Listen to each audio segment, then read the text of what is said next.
Okay, I've got a gripe. For years and years and years, I've been a fan of Western Digital Passport. This one's gutted, but essentially what the Passport was an enclosure like this.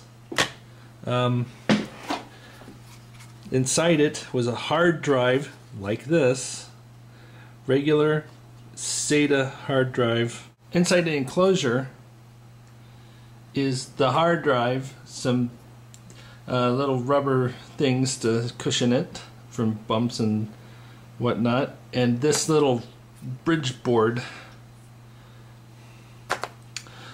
That's what it used to be. This, while it might look similar and it might look slicker, and despite postings on forums, that is not a proprietary connector. That is a micro USB connector.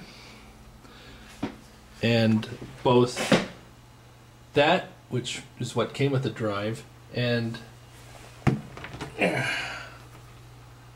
this one, which is what I bought off the shelf for my Palm Pre, but they both work with this drive.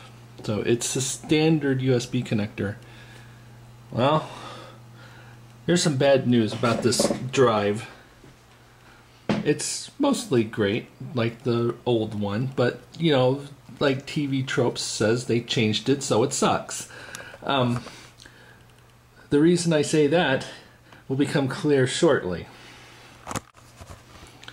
Since I will not be returning this to the store like I should, because it's just a small annoyance to me, and I can work around it because I use Unix,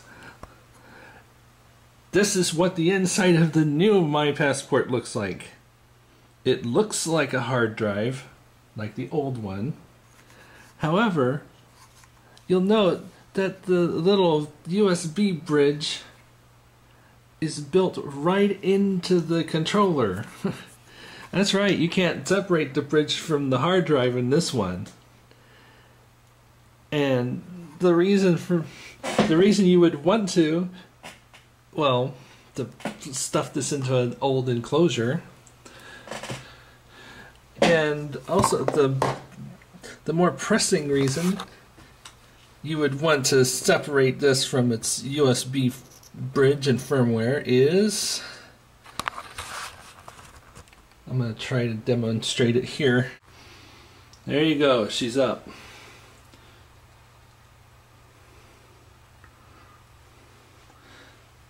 Western Digital probably did this to make the footprint of the drive smaller. I can appreciate that. And I can also appreciate the fact that most people buy the hard drive to leave it in the enclosure and use it as Western Digital designed it. But I'm not a typical person. Here, you see that? That CD-ROM is virtual, okay? This virtual CD-ROM appears every time you connect the hard drive. At the present, you cannot remove this. Western Digital needs to issue a firmware update to remove the virtual CD-ROM containing the smartware software. You cannot partition it. You cannot reformat the hard drive. Doing things to the hard drive part is not going to affect this. So, just be warned on that. See, you can see that it comes up as a completely different disk, and the OS thinks it's a CD-ROM. So, I really wish Western Digital would just issue a firmware update for those of us who don't want this stuff in firmware and be done with it. But as to date, I don't think they've done that.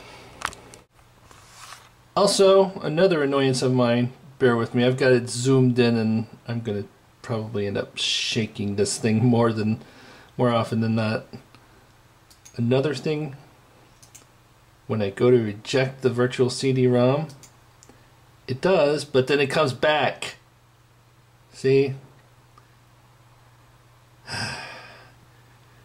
It should honor my request to eject the CD, because otherwise, right now, I just have to pull the drive after unmounting the hard drive part, which is right here. That part actually obeys my eject command, but this thing stays. You can't do anything about that. So don't worry about ejecting it or throwing it in the trash or whatnot. Just pull a cable and it'll be fine. It's in firmware. If you want to buy a drive that doesn't have anything in firmware that's a virtual CD-ROM, the old version of the Passport is the way to go. If you want some sort of time machine, quasi-time machine-like software, and you're running Windows, this might be good enough for you. I mean, it's other than the virtual CD-ROM drive that I can't remove, it seems to be of the same quality as the old one.